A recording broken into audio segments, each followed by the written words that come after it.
People admire what looks perfect. Smooth lines, careful shape, something controlled, refined, and easy to understand. They call it beauty. They call it discipline. They call it success. But very few ask what it cost. I once worked as a gardener for many years. Not in fields, not in forests, in quiet courtyards, where people came to look, not to live. One day, a visitor stopped in front of a small tree I cared for. It stood in a shallow pot, perfectly shaped, balanced, every branch placed with intention. A masterpiece, the visitor said. It must have taken years. I nodded. It had. The tree was a bonsai. People admired it endlessly. They leaned closer to study its form. They spoke of patience, control, and beauty. Some even asked how something so small could feel so complete. They never asked how it became that way. Every morning, before anyone arrived, I worked on it. I trimmed new growth, carefully, precisely, without hesitation. If a branch reached too far, I cut it. If roots pushed too deep, I lifted the tree and trimmed them back. Then I bound what remained with thin wire. Not tight enough to break, just enough to guide, to shape, to keep it small. The tree never resisted. It adapted. It survived. It became perfect. And people loved it for that. They praised it. They pointed to it as an example of what something should be.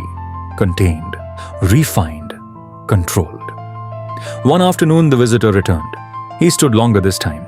Then he asked, "Why does it not grow taller?" I looked at the pot. "At this size," I said, "it receives admiration." He smiled as if that was enough. For him, it was.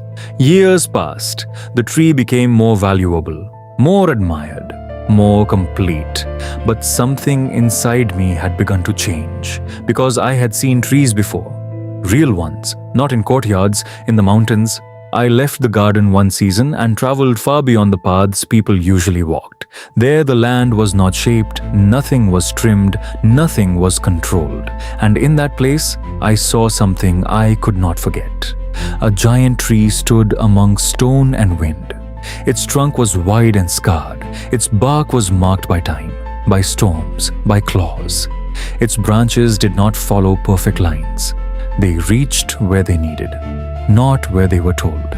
No one stood near it to admire it. No one shaped it. No one praised it. And yet, it stood with a presence that made everything around it feel smaller. I watched as a man approached it, a woodcutter. He carried tools strong enough to bring down any tree in the valley. He walked toward the trunk. Then he stopped. For a long moment, he said nothing. Then slowly, he removed his hat and stepped back. He did not touch the tree.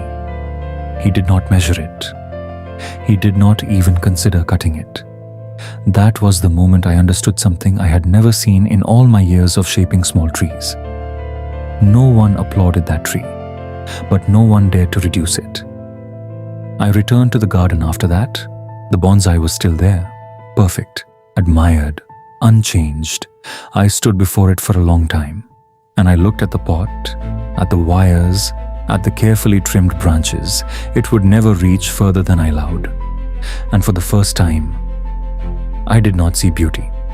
I saw limits. People often seek approval. They shape themselves to fit.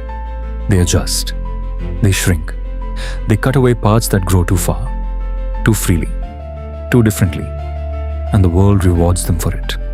It smiles, it praises, it accepts. But there is a hidden cost. Approval is easy to receive.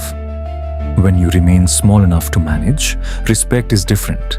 It does not come from being shaped. It comes from becoming. It may not be loud, it may not be comfortable, and it is rarely given quickly. But when it appears, it does not ask you to shrink. That is the truth I learned too late. Approval is given to what fits. Respect is given to what stands. So be careful what you choose, because the world will gladly place you in a small pot. It will admire you there, it will praise your shape, it will reward your obedience, but it will never see how much you could have become. Do not trade your height for their approval. Do not trade your roots for their comfort. Do not trade your forest for a place on someone's window.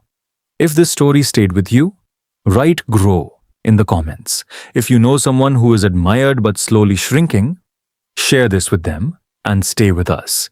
Because sometimes the most important truth is not how to be accepted, but how to refuse being reduced.